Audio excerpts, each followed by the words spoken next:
Hello everybody, it's me, GhostCritic, and welcome to my channel. There's a little bit of a milestone going on that no one caught when I posed the question on Wednesday. This particular video is my 1000th upload. Yes, all the way back in, I think it was 2011, I want to say.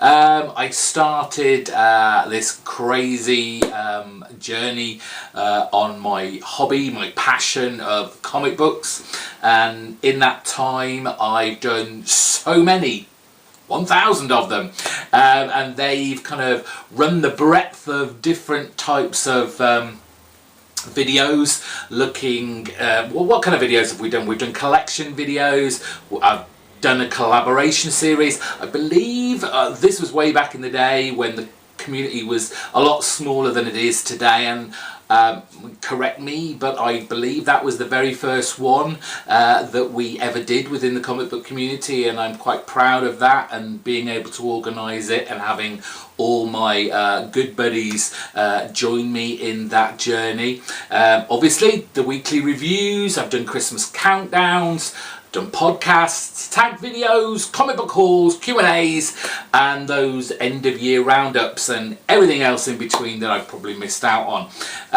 Who knows what's going to happen and whether I will make another 1000 videos, but I'm here for the time being. I'm still enjoying myself, as much as at times it can be a little bit of hard work, but it's my main hobby, it's my passion, and I appreciate every single person who subscribes, who likes my videos, who comments on them, who shares them across all the kind of social media. I thank you all, and I don't think I'd be here without you all.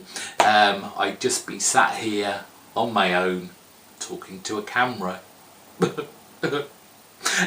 As we are here, it's Monday, it's the new day for comic book review videos. If you have missed out on the last 999 videos, every Monday now I do the comic book reviews, my thoughts, my opinions on the books I picked up last week. There will be spoilers, so if you've not read any of these titles that I'm about to raise aloft, then please stop the video or fast forward it to the next one and come back to it later. Please comment down below, let me know what you think of the books that I've been picking up. If you have different views, that's fine. I will comment back to them as soon as I can. Now, I do these from least liked to my pick of the week, the best one that I was most entertained by, and we're kicking off with a Marvel title this week. It is from Charles Soule and art by Phil Noto. It is issue number 607 of Daredevil. I have to say it was a bit of a difficult week to put these in order of entertainment value, because there was nothing particularly wrong, especially with this book. Charles Soule does a great job in kind of catching people up to this new character, Mike Murdock, the twin brother of Matt Murdock, and for new readers and old ones alike like me, I knew I'd heard of this character, but I couldn't remember how he came about, and obviously it was a kind of alter ego of Matt Murdock, and he kind of got too into the character, and kind of this is his more reckless, brazen side, and as I said, Charles Soule does a great job in the double page spread here of explaining the character and how it came about, and I guess it's his eventual demise. And again, Charles Soule wastes no time in explaining why this character is back, and it's one of the Inhumans' faults. I think it's Reader. He fell asleep and accidentally brought this character into being. I don't know whether this is so much of a coincidence in the current, stories that are going on in Marvel at the moment, because it does feel very much like what is going on in the new run of Amazing Spider-Man written by Nick Spencer. We'll be talking about that a little bit later on, because you kind of have Mike Murdock, who is this... He doesn't seem to have the morals of Matt. He's a very kind of more, I won't say easygoing, but he's kind of a selfish guy. He's only looking out for himself. And I guess the way he acts at the end of this is fair, because obviously Reader wants, and Matt Murdock wants to erase him from existence. He should never be there. My only problem with this title really is, what is the point in this? What is Charles Soule's endgame? Because it is such an accidental thing by Reader, one of the Inhumans, that this doesn't feel like it has a particular purpose. I'm guessing that Mike Murdock doesn't have the powers of Daredevil. He's certainly not blind. But does he have these heightened awareness, or is he just going to become a bit of a thorn in Matt's side? Who knows? We'll find out. It's certainly left on a cliffhanger as Mike takes our Foggy hostage. There was, it just felt a little bit too familiar with what's going on in Amazing Spider-Man, which kind of let this down just a little bit. Moving on to The Flash, issue number 53, and we are kind of working our way through these new forces within the Flash universe, and we are dealing with the Strength Force that has appeared since the last Flash War storyline, where they broke the Force barrier and let in all these new forces that the Flash is obviously going to have to deal with. At the end of last issue, we saw the Trickster get imbued with this strength power, and it's kind of bulked him up into this kind of huge Hulk-like character, and it's up to the Flash with the uneasy alliance of Commander Cold to take him down, which they eventually do, and take him back to Iron Heights to, I guess, to be experimented on. Again, I'm loving this. I do actually like it. It feels it feels kind of, I hate to use the word at the moment, this nostalgic kind of feel to the book. It feels more comic booky. There's less, I guess, seriousness to it, and there's more adventure and fun to the book than we've previously seen. However, that doesn't mean these characters should act like they do, I don't know, 20, 30 odd years ago, because you can see from almost the offset, once they get back to Iron Heights, that this experimentation between the Flash and the Trickster, it's going to go wrong. Something bad is going to happen, and of course it does, as this kind of strength power seems to also get shared with the Flash. And now he's all bulked out, still I guess with the Speed Force, but at the same time he's got this Strength Force on top of it, and it's time for perhaps a big fight between bulked up Flash and bulked up Trickster. There's a nice little kind of offshoot subplot story around Commander Cold. We're already kind of got this, like I said, this uneasy alliance between the two, and I guess for the reader's benefit more than Barry's, who's not aware of the history of Commander Cold. This puts him in a new light from this kind of future history of Commander Cold, where he really kind of doesn't like superheroes. There seems to be an issue with, he's very kind of gung-ho about things, not thinking about the consequences of his actions, and instead of addressing those, he blames it on other people. And we can kind of see this creeping into our present day storyline here, and obviously this is going to I guess have ramifications going into future storylines. Like I said, I enjoyed it. I'm really enjoying The Flash at the moment. There's just too much. There is this whole nostalgic part of it, but at the same time, it's just a little bit hokey. It's a little bit obvious. There's no subtlety to the scenarios that are occurring, but the artwork on it is fantastic. I'm loving the artwork by who have we got on this, because it changes a great deal at times. Let's get the page. Where is it? Is it going to be right at the back? Yes, we've got Christian Ducci as the artist and Louis Guerra as the colorist. I'm really enjoying the colors on this matte paper stock that DC are currently using. I'd still be buying it. I'm still entertained by it. This isn't going away for a while. We had a new issue #1 from Image Comics last week. Colin Bunn and Mark Torres on Cold Spots, a new horror title from the Image farm, and I guess it's a setup kind of issue, so it's very difficult to know whether I'm totally invested in the story yet. I think it's too early to say, but what we have is I guess a supernatural tale with perhaps some evil overtones, as we have this woman who can, I guess, see dead people, and they're related in the art by Mark Torres here as kind of in human form, but their faces are all kind of blacked out and fuzzy. There's the kind of like no facial expressions here.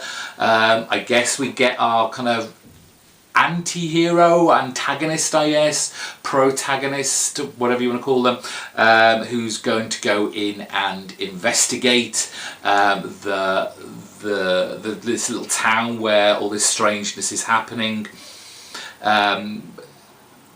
There is some family connections here, as the wealthy gentleman who's employing this guy wants his granddaughter back. There's kind of family dysfunctionality there, and then you have I guess the first cliffhanger, as the proprietor of one of the shops sees one of these ghostly kind of apparitions, ghosts I guess, and sees it as a family member who's obviously passed, wants to embrace it and talk to it and basically get on with it, but by the end of it, it seems to turn into a melting block of ice.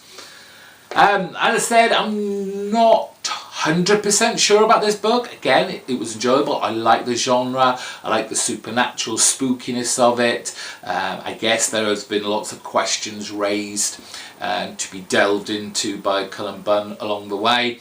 I'll probably try the next couple of issues out, see where it goes, if it's going to find a place on my pull list.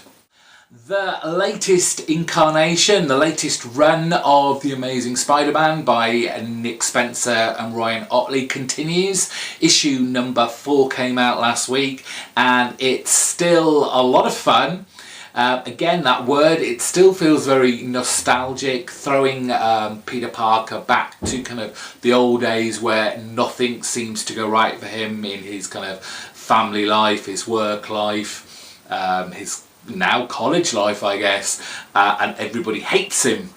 And of course we've got this kind of splitting of the Spider-Man persona and the Peter Parker persona, and the ramifications that has entailed, where this new Spider-Man has none of the kind of memories or responsibilities that has made Spider-Man such a endearing hero over the decades. And this Spider-Man really doesn't care either. He thinks he's doing great. He's taking down all these villains along the way, but hasn't a care about the implications, the people all around. Nick Spencer and Ryan Hartley are doing really well in keeping it light-ish, I guess, in tone. And again, they're teasing, I'm guessing it's Craven the Hunter at the beginning of every issue. We keep seeing this kind of hunter having, I think it was the last issue at the beginning, having shot down an elephant or something like that, and then and then being chased by an unknown assailant, which basically has to be, it's got to be Craven the Hunter. So that's an exciting villain that's going to be cropping up soon.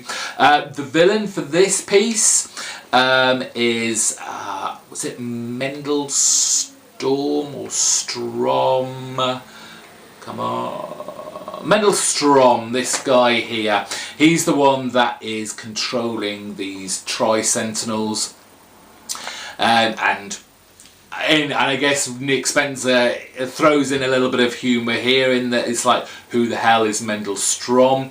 Apparently Mendel was a fellow scientist with Norman Osborn who created the Green Goblin serum, but never really got his day in the spotlight, and obviously he's not happy about that, and through many experimentations through his life he's ended up being basically part robot, part human, and again this guy just isn't happy, and just as he's about to give up, that he's had enough, we get this the disembodied voice.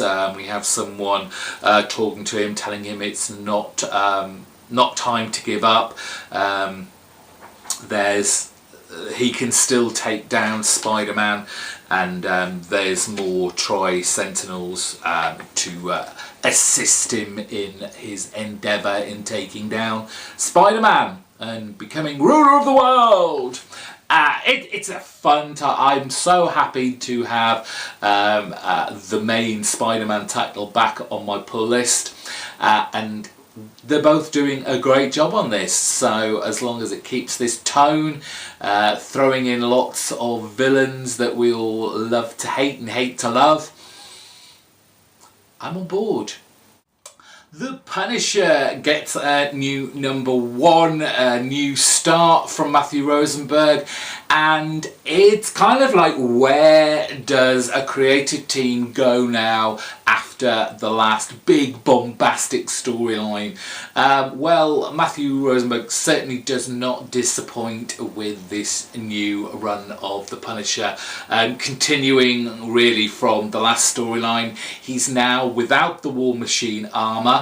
That's been taken off him, and you kind of as a reader feel, well, where does Frank go from here? He's been playing with the big boys and taking down those kind of upper echelon villains, and so really to have him come back to New York City and then start taking down the kind of mob bosses, the drug dealers, etc., would kind of feel like a bit of an anticlimax. But that's not what Rosenberg does here. He realises, you know, that Punisher now has to kind of up his game and stay with his kind of eyesight on those big baddies. And so we have him here taking down all these Hydra bases, basically being a thorn in Baron Zemo's side. And so with a kind of little bit of political intrigue in the mix, himself and the Mandarin get involved. They concoct a plot to make, to frame, I guess, the Punisher, and have everyone, basically everyone, against the Punisher. So we're going to have all these big Marvel villains coming after the Punisher, and how is Frank going to kind of evade them, take them down, and at the same time, I'm guessing, clear his name. It was fantastic. I'm a huge fan of the Punisher. I love the big kind of action blockbuster movie vibe to this. It is full of gunfire, bombs going off, cars exploding, and it's just such a lot of fun that I am so glad that this is out there, and it's something different really from what you're used to with all the kind of the capes and the big superheroes of the Marvel world, but making sure Punisher is still involved and kind of relevant in that universe, that he's not just some sort of kind of lower tier character that's just bumping off, you know, mafia bosses and the like. So I'm liking this new direction for the Punisher. We'll see how far Matthew Rosenberg can take this. We've got art on here by I want to say Greg Seisman Kudransky. Now the last time I remember his name, I'm sure, was an Aftershocks comic called Black Eyed Kids. And that was kind of very suitably dark and supernatural, so I just thought this is going to be a bit of a strange leap from that to this, but does a fantastic job there. I mean, there does the great exploding car. There's just absolute carnage on almost every page. But great stuff, great start to this new run. We take a complete 180 turn from the big explosions, the bombastic blockbuster of the Punisher, and we say goodbye to Jeff Lemire's Royal City, which is so full of heart, so full of kind of love and passion from Lemire in this wrapping up of a family dealing with the death of a sibling, a brother, a son, and I said it on Twitter, I cried while I was reading this. It was such a kind of emotional roller coaster, so perfectly pitched by Lemire. I'm so sad to see this book go, because while, you know, we've kind of come perhaps to a conclusion for this particular family, this is a town, Royal City, that has, I guess, a lot of characters that Lemire could hopefully come back to and tell other tales from this place. I've loved the kind of fantastical element to it that hasn't been kind of too overplayed throughout it, but has felt, I know this sounds a strange thing to say, but has felt very real. Although, you know, we're talking about kind of, I guess, the supernatural, the kind of afterlife. But it was just so so nice to see this dysfunctional family kind of come together and work through their issues and finally be there for each other. I love this kind of first image of this kind of this factory chimney coming down. It is kind of, I guess it's this old factory that's kind of come to the end of its life, and it's kind of paving the way for a new start, and it's a lovely metaphor for this family. Everything has broken down, all the secrets have come out, the affairs, the breakups, and now they've kind of come to terms with this. They've broken through to this light, and they're going to start their lives fresh, and hopefully for the better. Again, the artwork in this is beautiful. It's pure Lemire. If you're a fan of Lemire, you'll see this artwork throughout his books when he decides to do it all himself. Sweet Tooth very much in this vein, Trillium, etc. Just a beautiful book. If you missed out on Royal City, I'm sure this will come out in probably 2 trades. Maybe there'll be some some want of a kind of omnibus collected edition, I would thoroughly recommend you pick this up if you want something that is so far away from the superhero genre, a kind of slice of life comic book with a lot of heart. And we've reached our pick of the week, and I basically gave it away on Wednesday's video because I said I'd already read this before I made the video and was going to be surprised if I saw anything or read anything that beat this, and basically it didn't.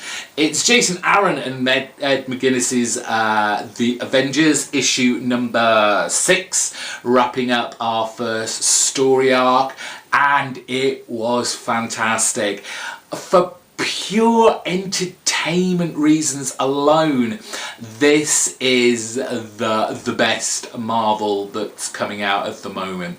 It's pure comic book fun. We've had this coming together of the teams. We see this time and time again, I know, this kind of accidental bringing together of an Avengers team.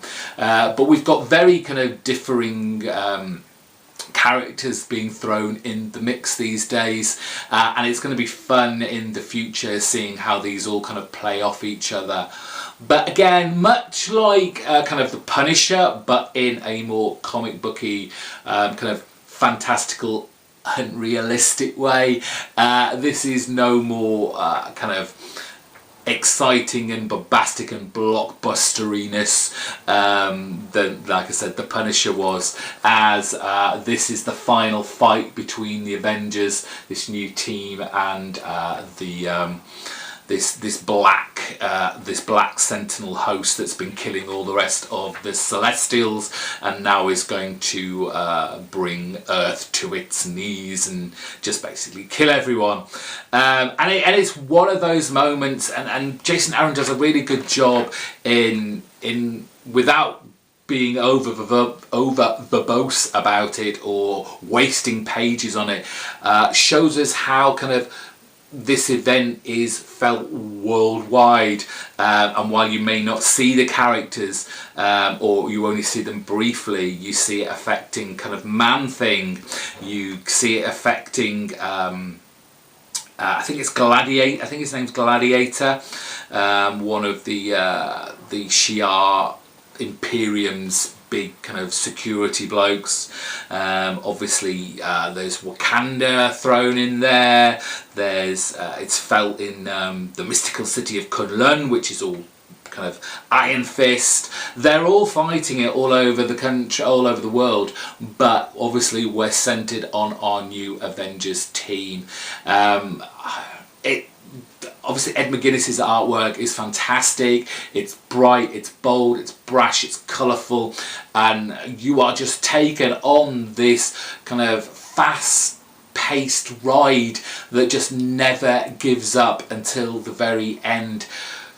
Just so good, and I'm so glad that I managed to pick up this new run of Avengers after being away from it for so long. If you just want some fun, over-the-top Marvel action, then this is the book for you.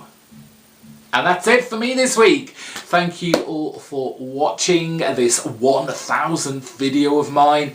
What will the future bring? Well, you'll have to tune in, you'll have to subscribe, you'll have to hit that notification bell. You'll have to give this video a big thumbs up. You'll have to share it out amongst the world. You'll have to comment down below. And we will see you next time on Wednesday, hopefully for New Comic Book Day, because it has been a bank holiday here and sometimes my comics don't get to us till the following day. But we'll see what we can do about that. Until next time, thank you all for watching. Bye bye.